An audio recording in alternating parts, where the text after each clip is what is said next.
So it's Tuesday, the 20th of June 2023. I've started panel 4. So I'll show you panel 1 and 2 first. So there's 1 and 2 so far. As you can see, I have infilled the skirt with gorgeous kiln craft crockery there, and some squares of mosaic tiles that you can get in decorators shops. I've added the checks on her chimney or a shawl, and I've continued the line here with cut up pieces of glass, gold glass, Tessera, a bit like this, you know, the kind you'd find in decorator shops again. And some embellissement, which I have cut up in half again. So these are ready-mades as well. Don't ask me where you get them from. Just look it up. Just Google up shapes.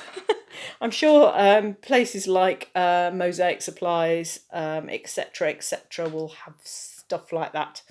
Now, as you can see, I have not joined up the bits and pieces with bits and pieces because I'm going to do that when it's up on the wall, because all the linkage would make it a little bit flowing once it's adhered onto the wall proper. So there's bits and pieces that I'm thinking will wait until it's up on the wall.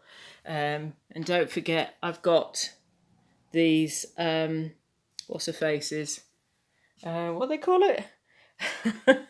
Anyway, these are used so that I can drill in, or my friend Phil can drill in more likely, into the wall. Washers, that's the word, washers. You might remember it sometime. Anyway, so looking at my crockery stash, I found a broken lid that somebody gave me ages ago. I mean, we're talking probably 2 years ago, 18 months ago, I don't know. Anyway, this is very specifically a Gujarati piece of design known as bandhani, where you get the word bandana from, actually, where you'd have a tie-dye kind of pattern. So it's traditionally Gujarati. And actually, this pattern is used in textiles and saris, particularly at weddings. So the bride would be receiving a bandhani sari from her uncle, her mother's brother. So yeah, so it's all very much connected. So that was comedy timing. Of course, I had to chunk out the tiles that were there, but that's easy as. So I used tile adhesive to cut up and trim out. But there was not too much trimming, so it turned out to be quite fortuitous. And, you know, as they say, meant to be, meant to be. So, next to Mr. Punjabi man with his doll is going to be Mr. Rajasthani man with his flute.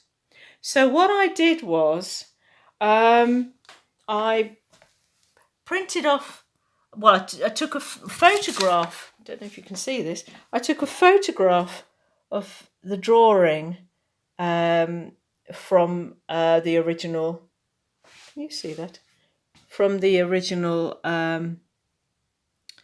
design, and then photocopied it clearly, as you can see, it's photocopied, and then traced it onto acetate paper. So he kind of looks like he is clapping his hands, but it could be that he's got a flute in his hands. So, so I'm converting this Punjabi man into Rajasthani man, if you get me. So he's quite painterly at the moment because I'm getting rid of bits and bobs, but he's got more like a clarinet or that kind of woodwind type instrument. Early days still. It looks like a charcoal drawing, but I assure you I just used pen, and actually, a bit innovative, I used a sponge. So I just used the sponge to make shadows and shades and patterns and where is the arm going, you know, that kind of thing. So, oh, that's better. Yeah, live. So I might just use the sponge just to figure out where his elbows are, because I want to make his elbows come out a little bit more so they look like he's in mid-flow with his flute playing, and he's got one of his knees are up. His knees are up, not hitting the dugger, but he's behind Mr. Punjabi Man. So this is only the what they call it, guidelines. So it'll carry on and work out. I've already sussed out what kind of crockery I'm going to use. So I've cut up these lovely dark maroon, soup bowl. So he's going to have a nice little edging here, you see, and maybe some cream to go with it rather than white. I think cream is the answer to that. It'll match Mr.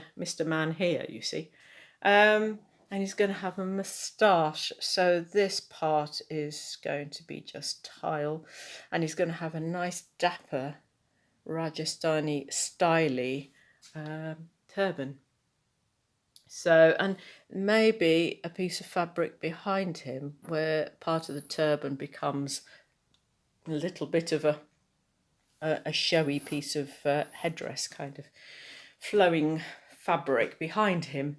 So yes, there's lots of fun to have with him, and it's all working out really well. So there's a gap here because there's going to be 2 more panels, and I put him towards the edge because there will be another figure.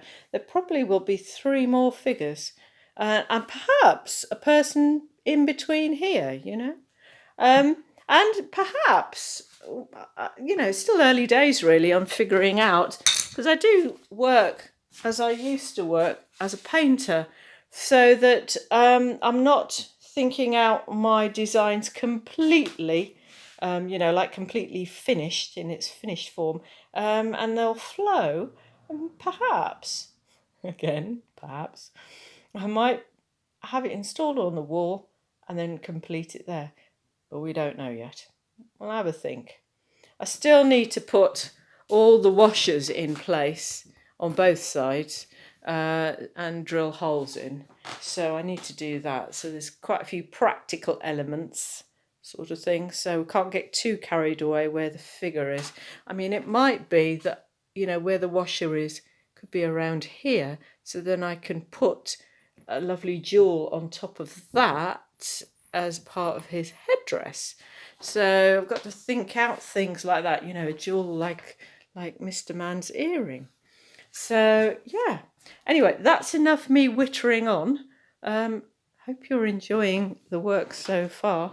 I know I am. Soon to start a school project as well, a school residency. So that's why I want to crack on with this this week. Well, get some drawing done anyway. So when I start doing the work at the next place, more about that later, I'm sort of happy with this. I'm halfway through on this project anyway, but it's my own personal project, so I can carry on as much as I want.